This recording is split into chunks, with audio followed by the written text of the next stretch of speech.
Manchester United 3, Arsenal 2. Mikel Arteta's Arsenal were defeated at Old Trafford as goals from Cristiano Ronaldo and Bruno Fernandes meant that Arsenal missed the chance to go into the top 4. But where did it all go wrong for Arsenal? What were the tactical errors? And which players were simply not good enough? Like the video if you guys enjoy, and do subscribe to the voice channel if you guys are new. And here are the 5 things that we learnt from Manchester United 3, Arsenal 2.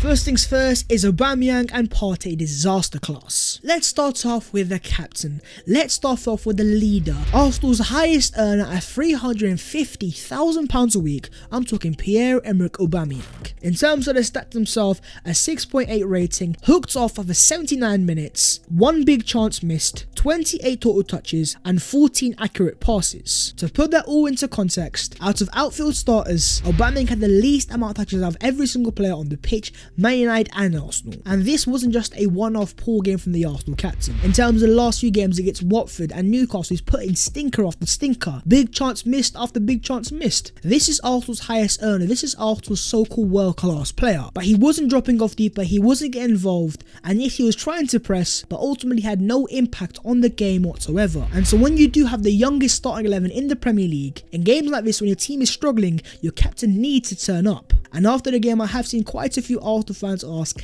is it time to drop the Arsenal captain and should we leave him out of the Everton game? And I'm also seeing quite a few other Arsenal fans ask the question of, is Aubameyang now finished? Your boy himself is trying his best to not go over the top, but do let me know your own thoughts down below on the performance of Pierre-Emerick Aubameyang, and do you guys want to see him drop going into the Everton game? But keeping it on the more experienced players, let's talk about a certain Ghanaian. I'm talking Thomas Partey. Because yeah, he improved somewhat in the second half, but in terms of that first half, I am not going to forget Thomas. It was a complete and utter stinker. I'm not asking Thomas Partey to do special things every time he gets the ball, but sometimes a basic 5-yard pass, if you can't make that and you're worth what, £45 million, it's simply not good enough. And the fact that Arsenal paid that sort of price tag, Arsenal meant to get a peak player in the peak of his powers and a world-class central midfielder. He was meant to revolutionise the Arsenal central midfield. And in terms of last year at Old Trafford, he did exactly that. He put in a top world-class performance and arrived in an Arsenal shirt. But fast forward an entire year in terms of this game, it was a complete and utter disaster class. And in terms of Partey stats, a 6.6 SOFA score rating, 48 accurate passes and 80% pass accuracy, dribbled past 1 time and also had 1 error leading to a shot. And the most frustrating thing about Partey and Aubameyang is they're both players that do have a glimpse of magic, but when it comes to experienced players in the peak of their powers, especially Partey,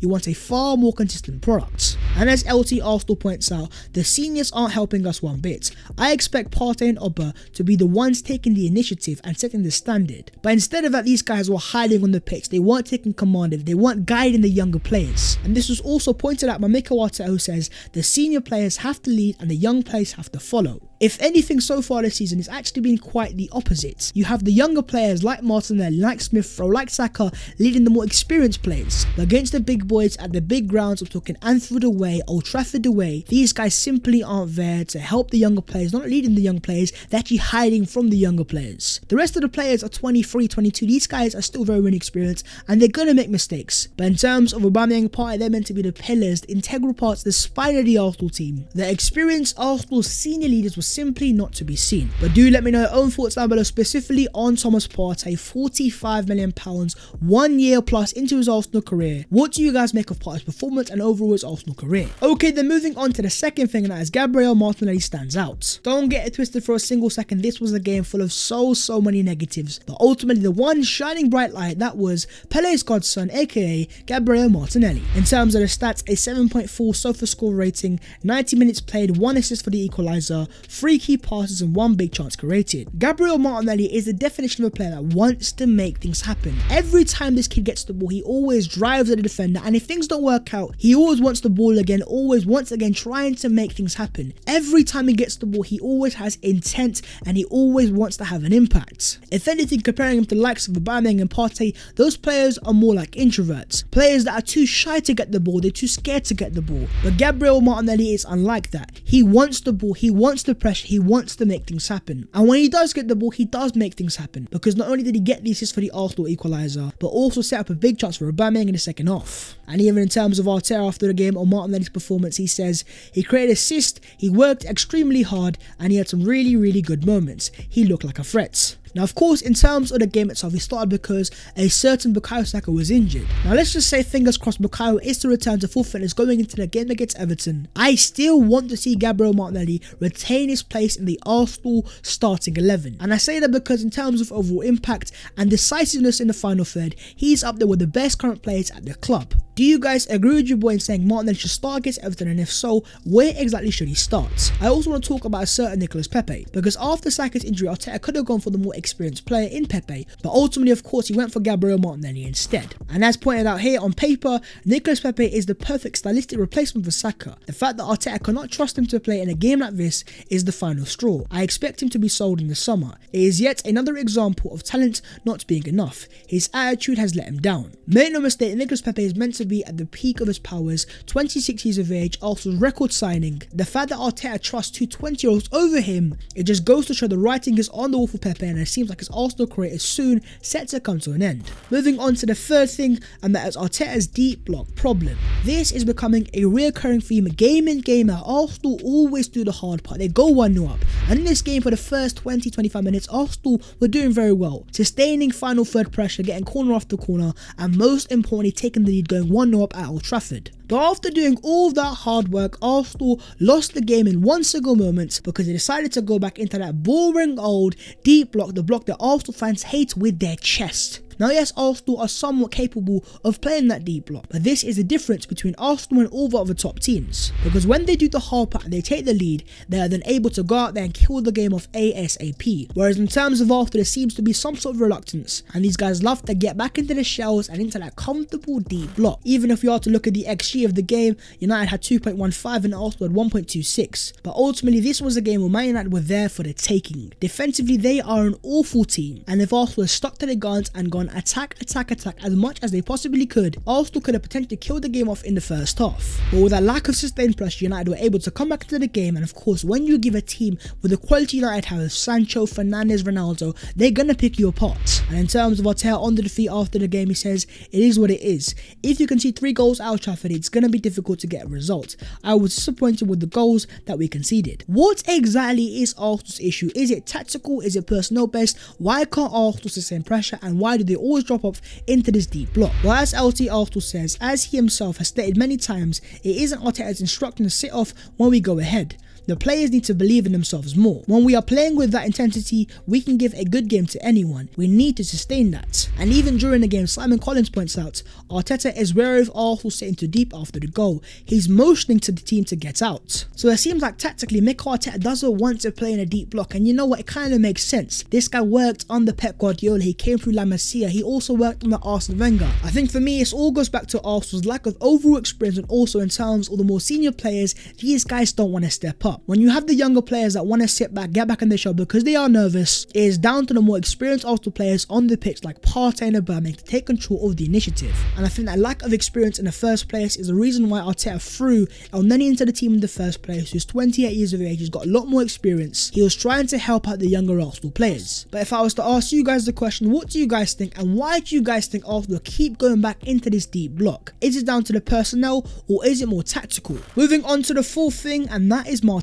Odegaard. No statements, no disaster class, no masterclass, simply I don't even know what to say. Because in terms of the overall game itself, Odegaard started and there were quite a few Arsenal fans against it, but I'd say if anything, he was growing into the game, especially in the second half, and when he scored that goal, your boy was so gassed because I am a massive Martin Odegaard fan. I see talent there, I see potential. And even in terms of the overall stats, a 7.4 rating, 1 goal scored, 1 successful dribble, and also 4 key passes. By no means would I say this was a Martin Odegaard disaster class, but in terms of one moment that was a disaster, it was the moment that he gave away that stupid penalty at 2-2 when Arsenal were growing back into the game. They'd come back into the game. The stupid genetic in this Arsenal team was activated. He came in, slide tackle, and gave away a stonewall penalty, and ultimately he threw away the point that Arsenal might have got. In terms of the game itself, if Arsenal had came out of the game 2-2 with a point, even though your boy would still be disappointed, let's just say Arsenal was somehow able to get a win away at Goodison Park in the next game. To get 4 points out of 6 out of Goodison Park at Old Trafford for me would have been a positive. But talking about penalties, let's just go back to the first half for a single second, because I am still bemused on how on earth did Harry Maguire get away with this potential penalty on Tomiyasu. The guy is holding his arm, he's dragged him back, there is no intent to win the ball. Where on earth was VAR when it came to Arsenal? Because at that point, 1-0 up Arsenal, if they were to get a penalty and to go 2-0 up, it may have just been a completely different game. But what did you guys make of the performance of Martin Odegaard? And also, what about Arsenal's potential penalty? Do you guys agree with your boy in saying that was a stonewall Arsenal penalty? Moving on to the fifth and final thing, and that is Arsenal's awful big game mentality. 0 points and annihilated at the Etihad, 0 points and smashed at Anfield. And even though it was a closer game today, once again 0 points at Old Trafford. What on earth is it with Mikel Arteta's Arsenal in these big games? Well, in terms of Arsenal's record at the Big Six under Mikel Arteta, it's 1-2, drawn 1, lost 8, scored 8 and conceded 25. Even though under Arteta's reign, Arsenal got their first win